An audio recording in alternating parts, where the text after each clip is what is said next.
जय हिंद। आप सभी का एक बार फिर से आज के इस अधिगम में स्वागत है। और अधिगम हम लोग पढ़ रहे हैं, अधिगम ही करेंगे आज। और हम लोग इसमें करेंगे 200 से ज़्यादा प्रश्न।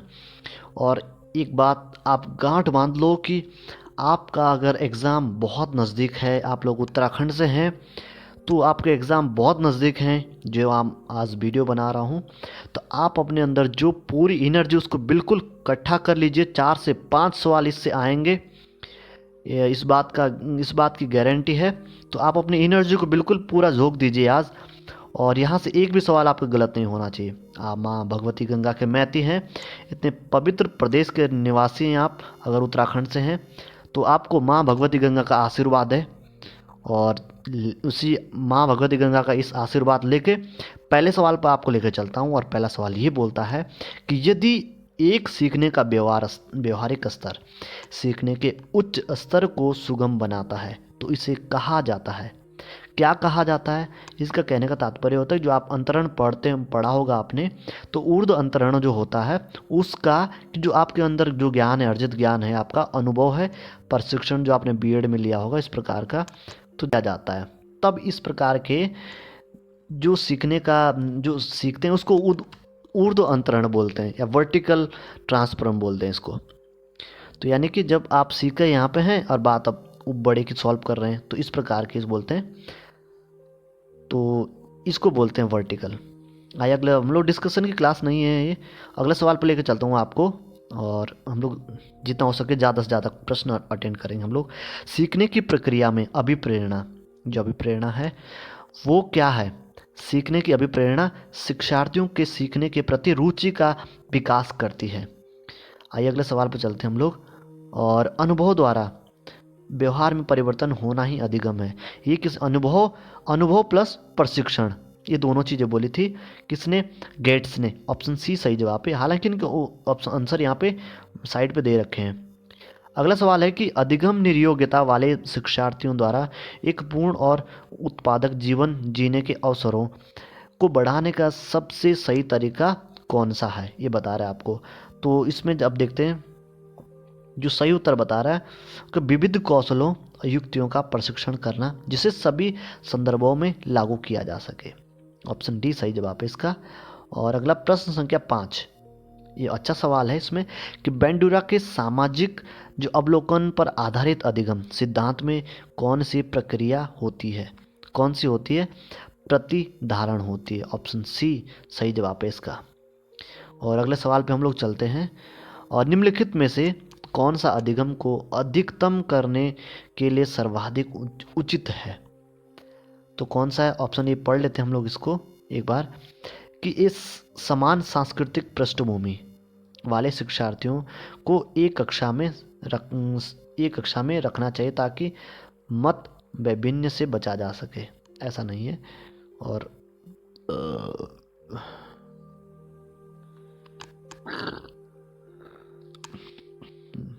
अगला बी बताता है इसमें कि शिक्षिका को अपनी संज्ञानात्मक शैली के साथ साथ अपने शिक्षार्थियों की संज्ञानात्मक शैली की पहचान करनी चाहिए। बिल्कुल सही बात है, ये ऐसा करना चाहिए। और शिक्षार्थियों के व्यक्तिगत विभिन्नता को सहज बनाने के लिए समान शिक्षार्थियों के जोड़ बनाए जा सकते हैं, ऐसा नहीं होता है। और अधिकतम परिणाम लाने के लिए शिक्षक केवल एक अधिगम शैली पर ध्यान केंद्रित करता है। देखिए, संभवतः उत्तर सभी थोड़ा बहुत सही है, लेकिन जो ज़्यादा सही है, जो ज़्यादा संभावना, उसको ही मारना होता है हमको। तो ऑप्शन 20 ज़्यादा बेटर, बहुत अच्छा बैठ रहा है फिट। तो अगला सवाल हम आपको लेके चलते हैं प्रश्न संख्या 7 पर। ये कहता है कि स्किनर और पावलोव की अवधारणा आपको भरना इसमें में अलग नहीं है। तो सही जवाब बता रहा है इसमें प्रतिक्रिया और सामान्यीकरण, ये इसकी अवधारणा में अलग नहीं है दोनों में। और शिक्षण अधिगम प्रक्रिया में शैक्षिक जो प्रौद्योगिकी का एक बड़ा योगदान है वह क्या है? बड़ा साधारण सा जवाब है इसका कि यह कक्षा में शिक्षक की भूमिका बढ़ाता है। बिल्कुल बढ़ाएगा जी, इंटरेस्टिंग बनाना है उसने क्लास को, तो बढ़ाएगा भूमिका। यह कक्षा में सीखने के सिद्धांतों और आचार मूल्यों को लागू करने में मदद करता है। तो बोलो, दोनों बिल्कुल सही लग रहे हैं ना। तो ऑप्शन सी इसका सही जवाब दे रखा है, ऑप्शन सी। और शिक्षण की संज्ञानात्मक सिद्धांत के प्रतिपादक, तो शिक्षण की संज्ञानात्मक सिद्धांत के प्रतिपादक कौन थे? गेज को बता रखा है, NL गेज। आगे अगले सवाल पर चलते हैं। और अगला पूछता है कि जब पिछला ज्ञान सीख नई परिस्थितियों में सीखने में बाधा बनता है तो वह कहलाता है, क्या कहलाता है? शिक्षा का नकारात्मक हस्तांतरण। जो बोल रहा है कि क्या बने, ये बाधा बोल रहा है इसलिए। और अगर बाधा नहीं होता तो तब तो सकारात्मक हो जाता। और आगे चलते हम लोग। वह कारक जो कि एक व्यक्ति के जन्मजात सीखने के पक्ष को प्रभावित करता है और विशिष्ट है, उन्हें कहा जाता है, क्या कहा जाता है? व्यक्तिगत कारक। ऑप्शन ए सही जवाब इसका बता रखा है। और अधिगम क्षमताएं बता रखा है इसमें, अधिगम क्षमताएं और समय पर हस्तक्षेप, माफ कीजिएगा, समय व हस्तक्षेप के स्वरूप की उपेक्षा करते हुए भी अपरिवर्तनशील नहीं होती। या फिर इसमें सही जवाब हम पढ़ेंगे इसमें कि सामान्य या उससे अधिक बुद्धि लब्धाक वाले बच्चों में पाई जाती है। अधिगम अक्षमताएं वाले बच्चों में पाई जाती है। बता रखा कि जो हैं उनमें भी ये शब्द आया यहाँ पे कि नॉर्मल सभी में पे इनमें भी पाई जाती है, ये बता रखा है इसमें। और अगला सवाल है कि इनमें से कौन सी अधिगम अशक्तता वाले बच्चों की एक विशेषता है? कौन सी है? तो 50 से नीचे की बुद्धि लब्धि वाले, किसकी? अधिगम अशक्तता वाले बच्चों की। तो 50 से नीचे की बुद्धि लब्धि, या फिर धारा प्रवाह रूप से पढ़ने तथा शब्दों पर पलट कर जाने में कठिनाई, या फिर सी बता रखे अन्य बच्चों का धमकाना तथा आक्रामक कार्यों में लगे रहना। तो एक ही प्रकार की गत्यात्मक क्रिया को बार बार दोहराना। जो सही जवाब बता रहा है वो ऑप्शन बी को बता रहा है कि धारा प्रवाह रूप में पढ़ने तथा शब्दों पर पलट कर जाने में कठिनाई, ये होती है इनकी समस्याएं, बता रखा है। तो अगला सवाल हम इसमें पूछते हैं आपसे कि निम्नलिखित में से कौन सा कथन सबसे बेहतर ढंग से वर्णन करता है कि कक्षा में बच्चों को प्रश्न पूछने के लिए क्यों प्रोत्साहित करना चाहिए? क्यों करना चाहिए? कि प्रश्न बच्चों की जिज्ञासा को बढ़ाते हैं, हो सकता है, और जिन चीज़ों के बारे में बच्चे नहीं जानते उनके बारे में विचार करवाकर उन्हें यह महसूस कराया जा सकता है कि उनमें बुद्धि की कमी है। नहीं भाई, ये तो गलत बिल्कुल है, बुद्धि की कमी। प्रश्न अनन्य क्रिया के द्वारा अधिगम को आगे बढ़ाते हैं तथा संकल्पनात्मक की दिशा में बढ़ते हैं, संकल्पनात्मक की दिशा में बढ़ते हैं। तो सही सी जवाब दे रहा है इसका। अगला सवाल है इसमें कि निम्नलिखित कथनों में से आप किससे सहमत हैं? किससे सहमत हैं आप? तो इसका जो सही जवाब बता रहा है वो, चलो पढ़ लेते हैं चार ऑप्शन। कि अधिगम पूर्ण रूप से बाह्य उद्दीपन के द्वारा नियंत्रित होता है। नहीं भाई, ऐसा नहीं है। और अगला है कि अधिगम एक सामाजिक सांस्कृतिक परिवेश में घटित होता है। हाँ, बिल्कुल हो सकता है। और अधिगम तब तक घटित नहीं होता जब तक कि इसका अंकों के रूप में आकलन नहीं, ऐसा नहीं है। और अधिगम केवल तभी होता है यदि यह व्यवहार में सुस्पष्ट होता है। नहीं, तो ऑप्शन इसका जो बी जो बता रहा है वो सही जवाब बता रहा है। हालांकि आंशिक रूप से ए भी सही था, लेकिन बी पूर्णतः सही बता रहा है। और सीखने के लिए आकलन क्या है? अभिप्रेरणा को बढ़ावा देता है। और अगला सवाल है इसमें कि अधिगम निर्योग्यता वाले शिक्षार्थियों द्वारा एक पूर्ण और उत्पादक जीवन जीने के अवसरों को बढ़ाने का सबसे सही तरीका है। कौन सा सबसे सही तरीका है? कि विविध कौशलों युक्तियों का शिक्षण करना जिसे सभी संदर्भों में लागू किया जा सकता है। तो ऑप्शन बी सही जवाब है, बता रहे हैं इसका। और अगला सवाल पे चलते हैं, और अगला सवाल पूछता है कि सीखने के लिए आकलन, और ये दोबारा रिपीट हो गया सवाल। सीखने के लिए आकलन आप समझ, अभिप्रेरणा को बढ़ावा देता है। इसमें कुछ प्रश्न दोबारा से आ रहे हैं, उस चीज़ के लिए माफ़ी चाहता हूँ आप सभी से। और अगला सवाल पूछता है कि अधिगम निर्योग्यता वाले शिक्षार्थियों द्वारा एक पूर्ण और उत्पादक जीवन जीने के अवसरों को बढ़ाने का सबसे सही तरीका है कौन सा है? तो विविध कौशलों और युक्तियों का शिक्षण करना, जिसे सभी संदर्भ में लागू किया जा सकता है। ये भी रिपीट हो गया है। और अधिगम निर्योग्यता वाले बच्चों की प्रगति का निरीक्षण करने के लिए निम्नलिखित में से कौन सी पद्धति सबसे उपयुक्त है? कौन सी उपयुक्त है? सरचित व्यवहार अवलोकन की ये विधि सबसे उपयुक्त बताई जा रही है। और अगला सवाल है कि किस मत के अनुसार बच्चे सिर्फ अनुबंधन द्वारा ही नहीं अपितु अन्य व्यक्तियों को देखकर अनुकरण का मतलब नकल जिसको बोलते हैं, नकल करके भी सीखते हैं? तो सामाजिक अधिगम। और आगे बढ़ते हैं इसमें। और सीखने का प्राथमिक मूलभूत नियम संबंधित है किससे है? तो ये तत्परता, सबसे पहले उसके अंदर तत्परता हो कि सीखने की। और अधिगम आधारित होता है, किस पर आधारित होता है अधिगम? तो बता रखा है इसमें सभी पर होता है। अधिगम बता रखा प्रशिक्षण पर भी होता है, अभ्यास पर भी होता है, अनुभव पर होता है, यानी मतलब सभी पर होता है। स्व केंद्रित अवस्था होती है बालक के कौन सी? जब अपने आप में खोया रहता है वो, तो 3 से 6 साल। और अगला सवाल है इसमें कि अधिगम को प्रभावित नहीं करने वाला कारक, इंपॉर्टेंट है कि जो नहीं करता है अधिगम को प्रभावित, वो कौन सा नहीं करता है? कि खोज, बिल्कुल हाँ। विषय वस्तु की प्रकृति, ये बिल्कुल कर सकता है। प्रेरणा और अधिगम की विधि, तो ये खोज बिल्कुल नहीं है। ऑप्शन बी सही जवाब है इसका। निम्नलिखित में से कौन सी सामान्यता सीखने की सामूहिक विधि नहीं है? तो सामूहिक विधि कौन सी नहीं है? वो प्रेक्षण जो है ये नहीं है, सामूहिक नहीं है, ये अकेला ही हो सकता है। परिचर्चा, कार्यशाला, सम्मेलन विधि आप समझ रहे होंगे। और अगला सवाल हम लोग चलते हैं, और कहता है कि खालिस्तान देखे कि अधिगम निर्योग्यता वाले बच्चों की प्रगति का निरीक्षण करने के लिए कौन सी पद्धति सबसे उपयुक्त है? तो कौन सी है?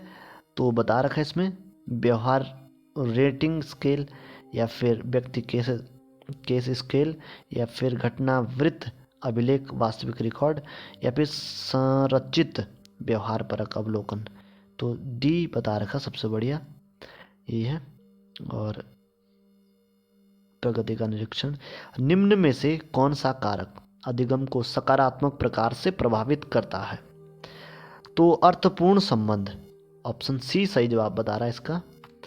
और अगला चलते हम, और आपसे पूछता है ये कि अधिगम का सबसे उपयुक्त कार्य है कौन सा? अधिगम का सबसे उपयुक्त कार्य है, तो आपको बताना व्यक्तिगम में, ऑप्शन ये तो बिल्कुल ही गलत बता रहा है, ऑप्शन लिखा ही गलत है, व्यक्तिगत होना चाहिए या कुछ और होना चाहिए था। सामाजिक व राजनीतिक चेतना में अधिगम सबसे उपयुक्त कार्य क्या है? तो व्यवहार परिवर्त, और परिवर्त का मतलब मुझे भी नहीं आ रहा है, यदि आपको आता है तो आप मुझे कमेंट करना इसका। अगला चलते हम इसमें, और अगला पूछता है कि एक सजीव कक्षा स्थिति में निम्नलिखित में से सबसे अधिक संभावित है, क्या संभावित है? तो शिक्षक छात्र वार्ता, बिल्कुल सही जवाब है ये। कभी कभी हंसी मजाक शोर, पूर्ण रूप से शांति, ऐसा भी नहीं है। और तेज आवाज़, ये भी नहीं है, बिल्कुल ये। अगला सवाल है कि निम्नलिखित में से कौन सा अधिगम का क्षेत्र नहीं है? कौन सा क्षेत्र नहीं है? तो आध्यात्मिक, ये नहीं है, बिल्कुल नहीं। बाकी संज्ञानात्मक, क्रियात्मक और भावात्मक ये। और अगला सवाल पूछा गया है जिसको आप लोग कि डिसलेक्सिया का संबंध है किससे है? पढ़ने में जो दिक्कत करते हैं, यानी कि पढ़ने की अक्षमता से। और अगला सवाल पर चलते हैं हम लोग। बच्चों को सीखने और सुनने के लिए अधिगम योग्य वातावरण के लिए निम्नलिखित में से कौन से उपयुक्त हैं? तो वो है शिक्षार्थियों को एक छूट देना कि सीखना है और कैसे सीखना है नहीं, कौन से ये उपयुक्त हैं? ये बताना उनको कि भाई कैसे बेहतर से बेहतर सीख सकते हैं, ऑप्शन ए। और गतिक कौशलों कर्म अधिगम नियोग्यता कहलाती है, तो क्या कहलाते हैं, डिप्रेक्सिया। और अगला सवाल इसमें है कि अधिगम निर्योग्यता। अधिगम निर्योग्यता क्या है कि समुचित निवेश के साथ सुधार योग्य नहीं होती, या फिर एक स्थिर अवस्था है, या फिर एक चर अवस्था है, या जरूरी नहीं कि कार्य पद्धति की हानि करे। तो ऑप्शन सी सही जवाब है, एक चर अवस्था है। और अनुभवों के कारण व्यवहार में होने वाले अपेक्षाकृत स्थायी परिवर्तनों को क्या कहा जाता है, तो उसको अधिगम कहा जाता है, बिल्कुल। और अधिगम क्षमता निम्नलिखित में से किससे प्रभावित नहीं होती है, किससे नहीं होती, तो राष्ट्रीय अवस्था से इसका कोई लेना देना नहीं है, बाकी आनुवांशिकता, प्रशिक्षण, शिक्षण और वातावरण से होती है।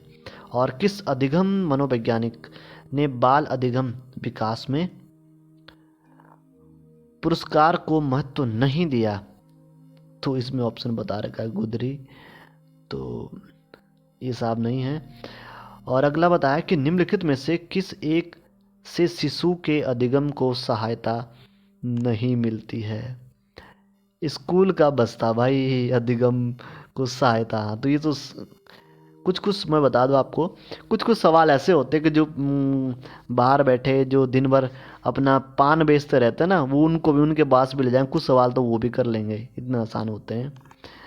तो खैर ये भी उन्हीं में से ही एक है। निम्नलिखित में से कौन सा कारक अधिगम में बाधक होता है, तो कौन सा बाधक होता है, अधिगम निस्सहायता बिल्कुल हो सकती है, और रुचि बुद्धि और अभिप्रेरणा बिल्कुल हो सकता है अधिगम में सहायक। और सामाजिक अधिगम सिद्धांत किसने किया, तो इब बंडूरा ने दिया है साहब, ऑप्शन सामाजिक अधिगम का सिद्धांत बंडूरा का है। और माँ बाप के साए से बाहर निकल अपने साथी बालकों की संगत को पसंद करना संबंधित है। हाँ, पूर्व किशोरावस्था में जब बाहर जाके कंचे खेलते हैं, आप समझते होंगे वो स्थिति है।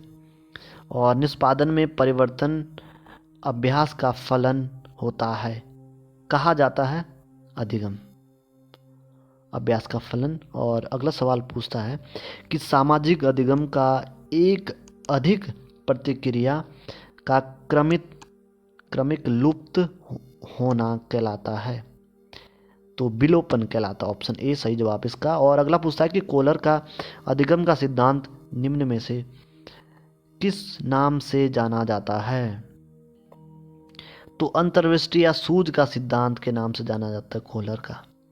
अगला सवाल आपसे पूछता है कि सामाजिक अधिगम आरंभ होता है, तो सामाजिक अधिगम होता है संपर्क से।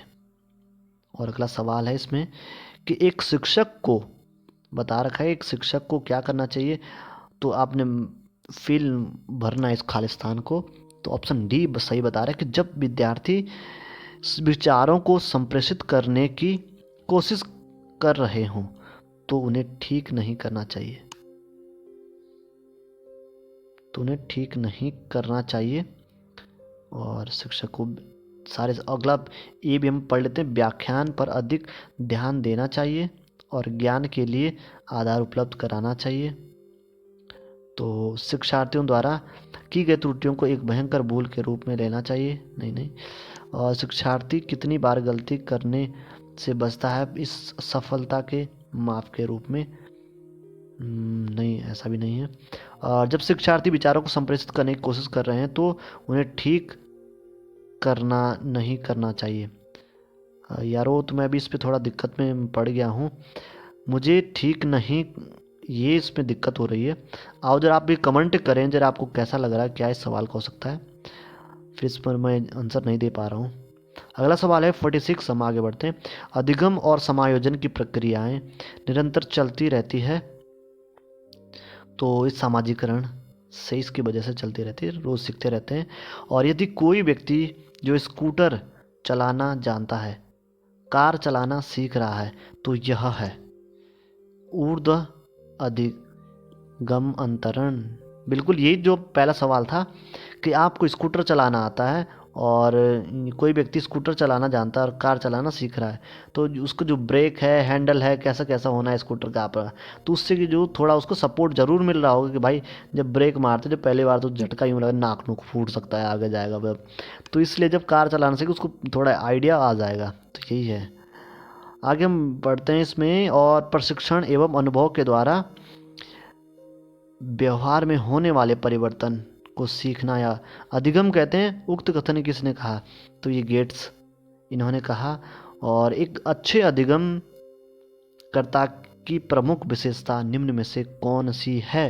तो कौन सी? इच्छा शक्ति सबसे बढ़िया है इसका, इच्छा शक्ति। और अगला सवाल है, अंतिम सवाल होगा इस एपिसोड का। और निम्नलिखित में से कौन सा कारक अधिगम को प्रभावित नहीं करता है? कौन सा नहीं करता है? तो वो इसका क्या है? उद्देश्य नहीं करता है। अधिगम अनुभव मानव भौतिक संसाधन अधिगम करता है, बता रखें। ऑप्शन डी सही जवाब इसका। आइए अब इसके बाद हम लोग